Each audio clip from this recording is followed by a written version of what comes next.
In a world of strife, we need a hero. And on this path, all roads lead to Roma!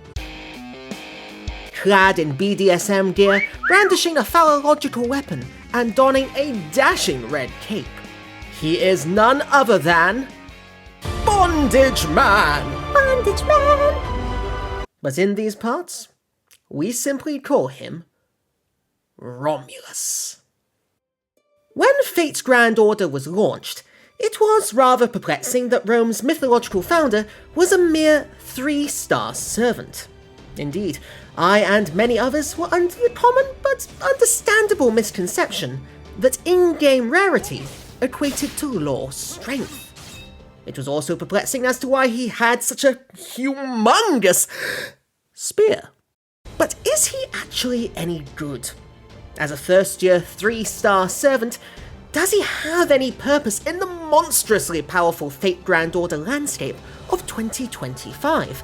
A landscape that also includes his own 5-star counterpart? Let's plant our roots and find out as we take a look at Romulus.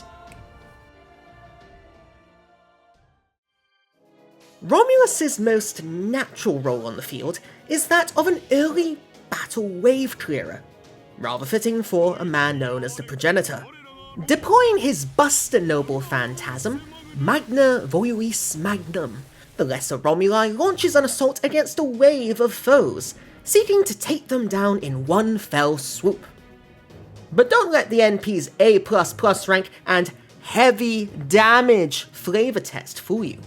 This noble phantasm is less being smacked in the face with the birth of a glorious civilization, and is more akin to being pricked by a series of moderately threatening sticks. I'm not saying it's weak per se, just if it's not against the right opponent, rather underwhelming, especially for a Buster NP. He really isn't doing much with that physique. I don't care how heavy that spear is. Now that's not to say he's completely inept offensively. For a 3-star servant, Romulus has an impressively self-sufficient, if also highly limited, kit. Namely, he boasts 2 offensive buffs, and following his rank-up quest, has a battery as well. The first of these offensive skills is the infamous Imperial Privilege, which he has at an impressive EX rank, equal to that of Nero?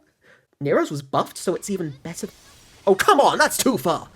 Imperial Privilege gives Romulus a 60% chance to increase his attack and defense by up to 44% for 3 turns, in addition to receiving a nice healing buff that always hits. Those numbers might sound impressive at first, but unless you have someone who can increase buff hit rate, like say Ozymandias, don't expect to see this buff in action too much.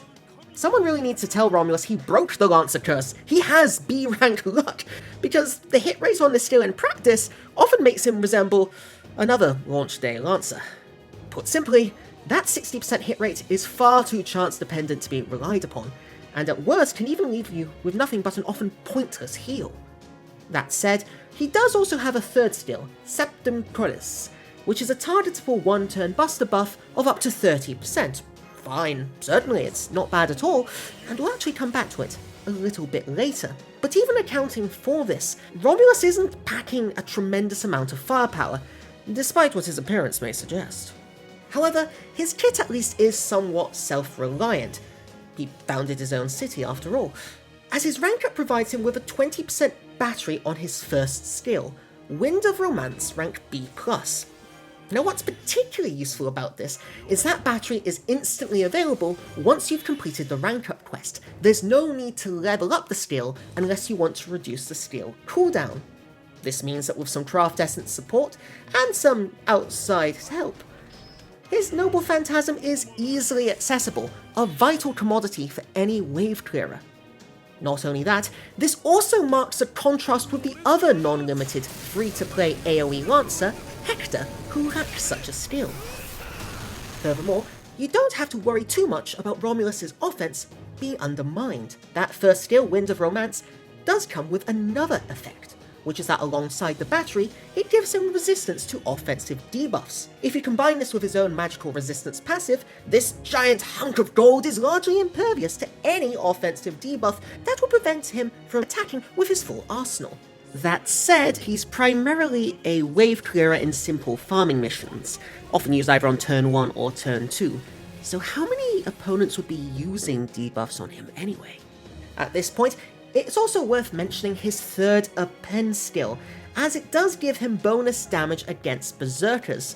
This is quite a useful one since, as a lancer, he naturally has class advantage over berserkers anyhow, and it does give Romulus a bit of a niche against that class. So if nothing else, he does have value as an anti-berserker wave clearer. Remus Berserker confirmed? To surmise, we can see that Romulus is a servant that has offensive limitations that likely render him a first wave clearer or maybe a second wave clearer in the right circumstances, particularly in the early game. However, he is someone overshadowed by his more impressive 5-star counterpart, who essentially does the same niche, but just about better in every single way. So, is there anything more to this village people enthusiast than meets the eye?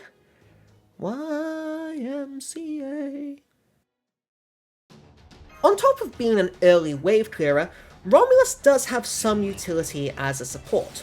Now, I'm not saying he's the next Koyanskaya, but the aforementioned Septum Coalesce is a targetable one-turn buster buff of up to 30%, and within buster farming lineups, especially against weaker enemies, this can be a nice addition from one offensive character to another.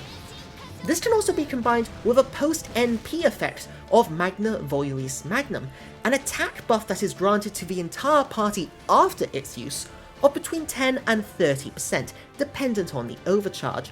Septum Coalesce also has a one-turn Guts attached to it, which sounds nifty in theory, as a targetable Guts skill can come in clutch in a tough fight. That is, until you remember that in order for you to use it, Romulus has to be on the field too, which, as we've noted, after the first couple of singularities, will become quite a rare sight. You're probably not going to want to take him against certain bosses.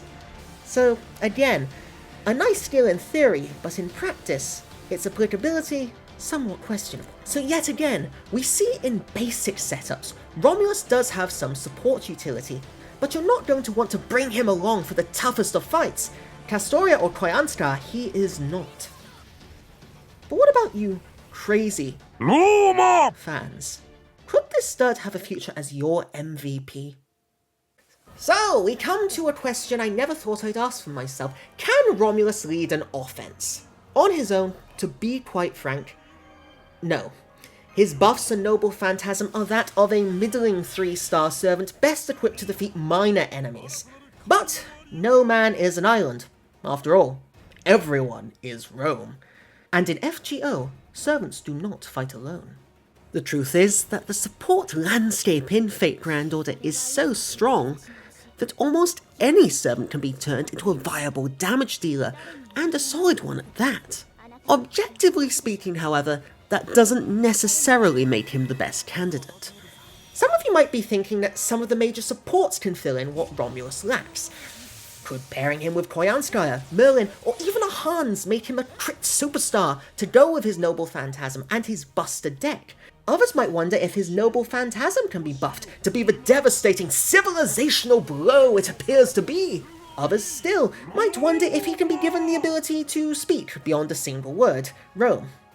Well, maybe. You should just respect that he's already more articulate than the other Roman servants here.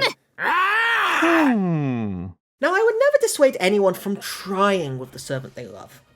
I've always argued that the biggest strength of Fate Grand Order, especially in the earlier days, and what makes it a unique game, is that you can succeed with the servants you love, and it gives a special feeling. But the truth of the matter is, he has a fairly low damage output with decent but not exceptional skills, and is almost completely reliant on supports to mold him into something more. A solid but unspectacular Noble Phantasm, a lack of crit potential beyond that which is foisted upon him, and an arsenal whose potential is largely reliant on chance. It does seem strange that the founder of Rome is so reliant on supports for anything beyond a craft essence supported farming niche, Maybe to show Rome wasn't built in a day? Now, he does have some survivability that might make him more ideal for a leading position. His first 2 skills have impressive healing amounts, and he of course has the 1-turn Guts on Septem Coalesce. But that lack of offensive firepower makes him far from an ideal candidate unless you're planning to grail him to a significant extent. So what is 3-star Romulus really? Beyond the Rome, beyond the catchphrases, the impressive physique, the aura, he is a servant emblematic of the early days of Fate Grand Order. He is a 3-star servant of his era. A day 1 servant that reminds us of simpler times. And perhaps that's just fine.